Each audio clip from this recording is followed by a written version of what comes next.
우리가 가지고 있는 신약 성경 안에 사도 바울과 관계된 편지는 모두 13편입니다. 그 가운데 바울의 서신이 확실하다고 학문적으로 인정받은 편지는 7개입니다. 로마서, 고린도 전후서, 갈라디아서, 빌립보서, 데살로니가 전서, 그리고 빌레몬서입니다. 나머지 서신인 에베소서, 골로새서, 데살로니가 후서, 디모데 전후서, 디도서는 이른바 제2의 바울 서신으로 알려져 있습니다. 그것은 이 편지들의 내용이 바울의 진정 서신과는 내용적으로 약간 다르고 바울의 죽음 이후의 초대교회 시대적 상황이 반영되었기 때문입니다. 그렇다고 해서 제2의 바울 서신들의 중요성이 경감되는 것은 아닙니다. 과거의 위대한 사람의 이름을 빌려 글을 쓰는 전통은 유대 묵시문학에서뿐만이 아니라 고대 헬레니즘 세계 그리고 초기 그리스도교에서도 지극히 널리 보편적으로 알려진 문학적 현상이었습니다. 그런데 이런 형식의 글쓰기 전통은 그 글을 누가 썼느냐 보다 그를 통해 무엇이 말해졌는지를 더 중요하게 여겼기 때문에 일어난 것입니다. 초대교회가 논란이 되는 사도 바울의 6편의 편지들을 신약성경 정경 안에 넣은 것은 누가 편지를 썼느냐 보다 그를 통해 하나님께서 하신 말씀이 더 중요했기 때문입니다.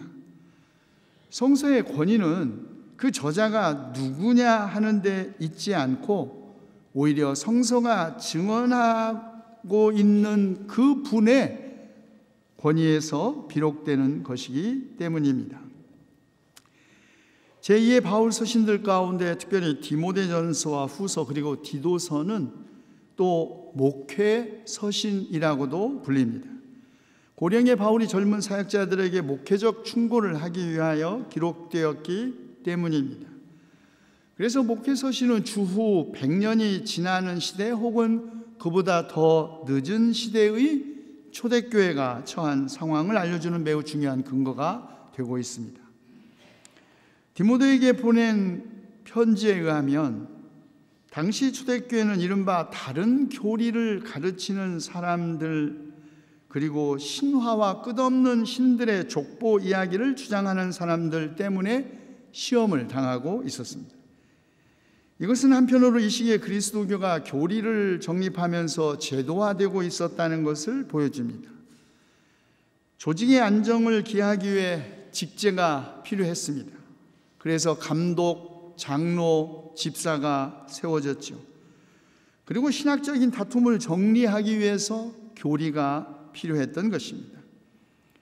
그렇다면 교회에서 교인들에게 다른 교리를 가르치면서 신화와 신들의 족보 이야기의 정신을 팔면서 쓸데없는 토론과 말다툼으로 공동체를 분열시킨 이른바 자칭 율법 교사들이라고 한 사람은 누구였을까요?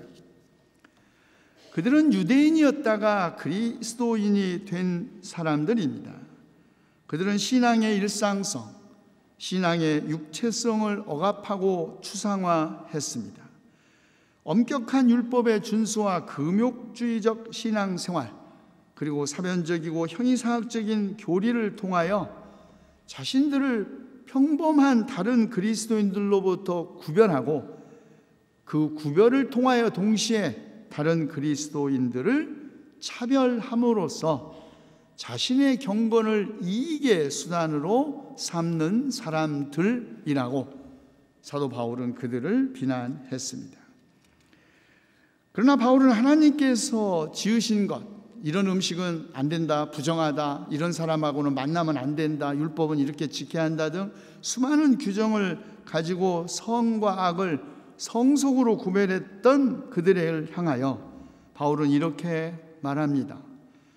하나님께서 지으신 것은 모두 다 좋은 것이요 감사하는 마음으로 받으면 버릴 것이 하나도 없다. 모든 것은 하나님의 말씀과 기도로 거룩해진다고 주장함으로써 하나님 안에서는 무엇이든지 또 누구든지 성속을 기준으로 차별할 수 없다는 것을 분명히 했죠. 이 이야기는 사도행전에서 유대인들이 천민으로 여겨 접촉도 불경하다고 생각한 무두장이 가죽 세공업자 시몬의 집에 머물다가 황홀경에 빠져 하늘에서 내려오는 큰 보자기에 담긴 온갖 부정한 음식을 먹으라는 하나님의 음성을 들은 베드로를 연상시킵니다. 주님, 절대로 그럴 수 없습니다. 나는 속되고 부정한 것 한 번도 먹은 일 없습니다. 거절하는 베드로. 하나님께서 깨끗하다고 하신 것을 속되다고 하지 말아라. 음성 들린 일이 3번 있은 뒤 그 그릇이 갑자기 하늘로 들려서 올라간 것이죠. 하나님께서 지으신 것은 모두 다 좋은 것이요, 우리가 다만 감사하는 마음으로 받으면 버릴 것이 하나도 없다. 모든 것은 하나님의 말씀과 기도로 거룩해진다는 말씀이나 하나님께서 깨끗하다고 하신 것을 속되다고 하지 말아라는 말씀은 율법주의적 음식 규정과 금욕주의에만 적용되는 것은 아닙니다. 그것은 다른 인종, 다른 종교, 다른 전통, 다른 계급, 다른 신분과 직업의 귀천의식만이 아니라 자연에도 적용되죠.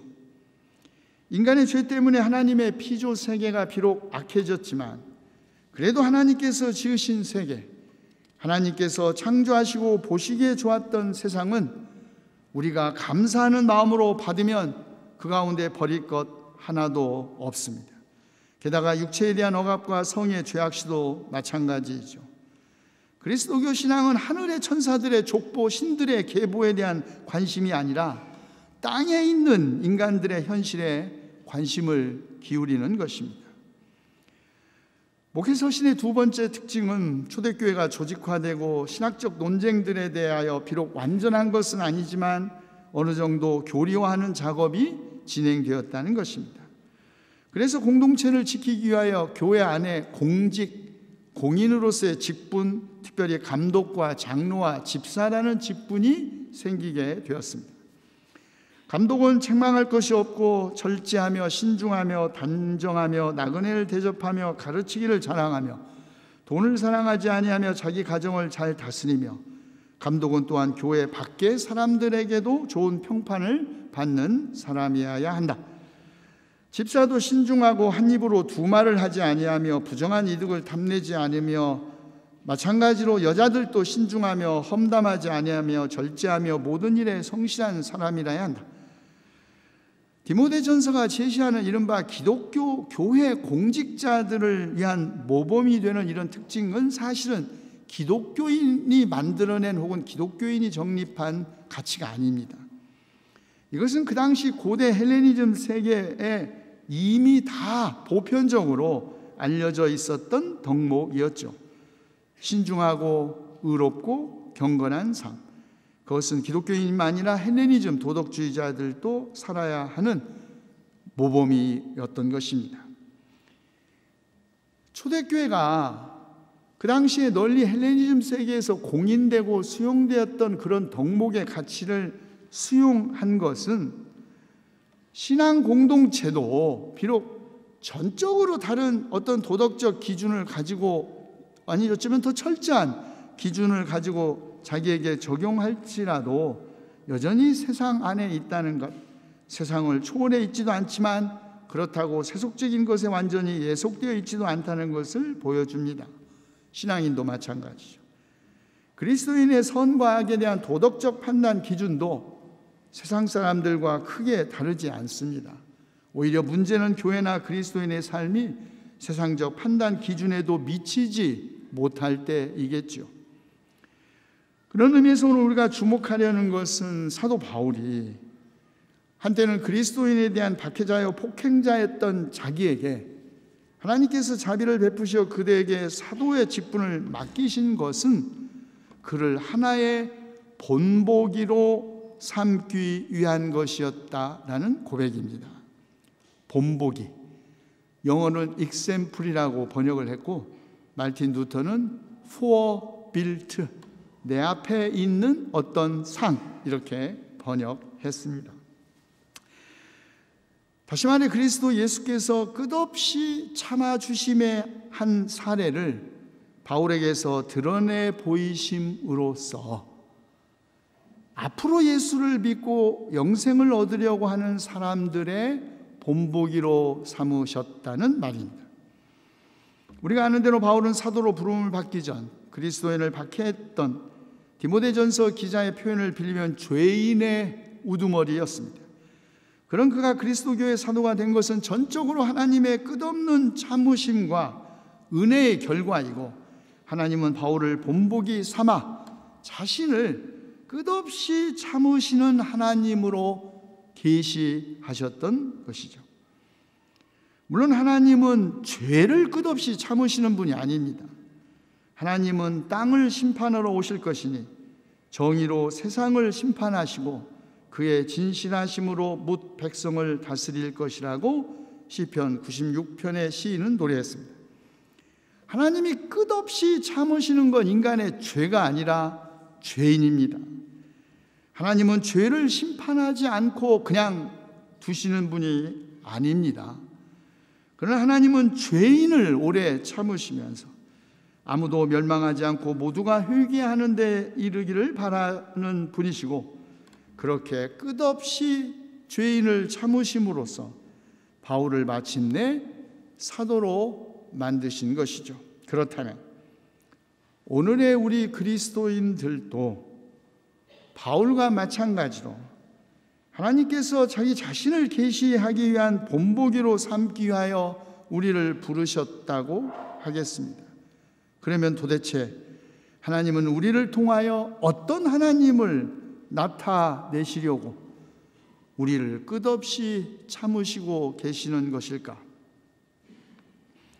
디모데서 기자는 하나님께서 우리를 끝없이 참으심으로써 우리를 본보기 삼아 모든 사람이 다 구원을 얻고 진리를 알게 되기를 원하신다 라고 말합니다. 본보기로 드러나는 것은 우리의 죄악과 허물에도 불구하고 우리가 회개하기를 끝없이 기다리시는 하나님 자신이시지, 무슨 본이 될 만한 삶을 사는, 신앙적 삶을 사는 그리스도인이 아니라는 말입니다. 그런데 역설적이게도 여기에 희망이 있습니다. 앞으로 예수를 믿고 영생을 얻으려고 하는 사람들의 본보기로 만드는 것은 우리 자신이 아니라 우리를 끝까지 참으시는 하나님 자신입니다. 예언자 예레미야, 자기 백성을 심판하시는 하나님, 악한 일을 하는 데에는 슬기로우면서도 좋은 일을 할 줄 모르는 어리석은 백성을 심판하시는 하나님, 그러나 완전히 멸망시키지는 않고 자기 백성이 회개하고 돌아오기를 기다리시는 하나님의 본보기였습니다. 예레미야는 스스로 예언자가 되겠다고 나선 사람이 아닙니다. 당시 예언자 학교도 있었고 직업적 예언자들도 있었지만 예레미야는 예언자 학교를 나온 적도 직업적 예언자가 된 적도 없습니다. 자신을 예언자로 선택한 주체는 온전히 하나님 자신이시고, 예레미야는 단지 그분의 말씀을 듣고 그분의 말씀에 순종하는 것이 자신의 삶에 어떤 결과를 가져올지 개의치 않고 그분이 하라는 말 선포해야 했습니다. 자기가 원한 일도 아닌데, 자기가 하고 싶은 말도 아닌데 해야만 하는, 그것도 사람이 듣기 좋은 말이 아니라 자기 조국의 파국과 파멸을 말해야 하는 예언자의 숙명을 받아들이기 힘들어 그런 자신이 태어난 날을 저주합니다. 그러나 하나님께서 예레미야를 예언자로 부르신 것은 유다를 심판하기 위한 것이 아니라 유다를 회복하기 위한 것이었습니다. 그렇습니다. 하나님의 궁극적 관심은 심판 자체가 아니라 하나님의 백성의 회복과 구원입니다. 하나님은 예언자 예레미야를 그런 하나님, 심판이 아니라 회복과 구원의 하나님이심의 본보기로 삼으신 것이죠. 예수 그리스도, 그분도 끝까지 참으시고 자비를 베푸시는 하나님의 본보기였습니다. 예수님은 죄인들을 맞아들이고 그들과 함께 음식을 잡수심으로써 죄인들과 함께 하시는 하나님, 집으로 돌아온 탕자를 기뻐하며 큰 잔치를 베푸시는 아버지, 회개하는 죄인 한 사람을 두고 회개할 필요 없는 의인 99보다 더 기뻐하시는 하나님의 본복이셨습니다. 여러분, 초등학교 시절 아마 다 교과서에 실린 어른을 위한 동화 읽으셨을 거예요. 주홍글 씨의 작가이기도 한 나다니엘 호손의 큰바위 얼굴. 가난한 시골 마을, 엄마와 함께 큰바위 얼굴을 보면서 언젠가 저 큰 바위에 새겨진 얼굴을 닮은 귀한 사람이 나타나는 예언이 실현되기를 기다리면서 사는 동안 어느덧 자신이 그 큰 바위 얼굴을 닮은 예언 속의 그 인물이 된다는 이야기입니다. 사람들은 엄청난 부자가 되어서 자기 고향으로 돌아온 게더골드, 금을 모은, 이름도 이제 상징적으로 썼죠. 게더골드가 혹시 그 사람 아닌가? 아니면 피와 전둥의 군인으로 불린 올드 블러드 앤드 썬더씨가 그런 사람인가? 아니면 웅변을 너무 잘해서 대통령 후보로 추대된 정치가 올드 스토니 피즈가 그런 사람인가 생각합니다. 그러나 전도사가 되어 산골 골짜기 고향을 지켜오면서 백발의 노인이 된 어니스트, 여전히 큰 바위에 전설로 새겨진 얼굴을 가진 인물을 기다립니다. 그런데 어느 날 그 시골 골짜기를 지나가던 한 시인이 마침내 어니스트에게서 큰 바위 얼굴을 보지요. 그러나 평생을 자연으로부터 얻은 순수함과 정직함으로 살아오면서 자기 자신의 죽음을 앞둔 어니스트는 여전히 큰 바위 얼굴을 한 사람을 기다리면서 집으로 들어갑니다. 그리고 아직도 자기보다 더 현명하고 더 선한 사람이 큰 바위 얼굴 같은 용모를 가지고 나타나기를 마음속으로 기원합니다. 누군가를 애타게 기다리면 언젠가 자기도 모르게 그가 기다리는 사람이 된다는 이야기. 자기 마음속에 진실로 담고 싶은 사람을 본보기 삼아 살면 언젠가 자기도 모르는 사이에 그런 인물이 된다는 말이겠죠. 작가가 누구인지 논란이 있긴 있지만 우리에게 서산대사로 알려진 선시, 백범 김구 선생이 하루에도 3번씩 낭송했다는 시, 눈 덮인 길 걸어갈 때 행여 아무렇게나 걷지 말라. 오늘 남긴 내 발자국이 마침내 뒷사람의 길이 되리니. 내 앞에 살아있는 사람들보다 내 뒤에 살아있는 사람들이 더 많은 나이에 든 사람들, 특별히 새겨들어야 할 말씀이죠. 한 사회 지도층 인사들이나 공인들은 물론 종교인들도 가슴에 새겨두어야 할 말씀입니다. 내가 누구에게 어떤 본보기가 될지는 그가 마음속에 어떤 본보기를 두고 사느냐에 달렸습니다. 마땅히 그리스도인은 우리 가슴속에 예수 그리스도를 본보기로 삼아야겠죠. 죄인들의 영원한 친구, 하나님과 사람 사이의 중보자, 예수 그리스도를 우리의 본보기로 삼고 살아가면 주님은 우리도 모르는 사이에 우리를 주님의 본보기로 삼으실 것입니다. 우리 같은 죄인을 하나님의 자비와 은혜의 본보기로 삼으시기 위하여 우리를 부르신 것은 우리의 행실을 따라 하신 것이 아니라 하나님의 계획과 은혜를 따라 하신 것이라고 바울은 디모데후서 1장 9절에서 고백합니다. 우리는 비록 신실하지 못하더라도 주님께서 언제나 신실하시고 주님은 자기를 부인할 수 없으시기 때문에 죄인인 우리를 끝없이 참으시는 것입니다.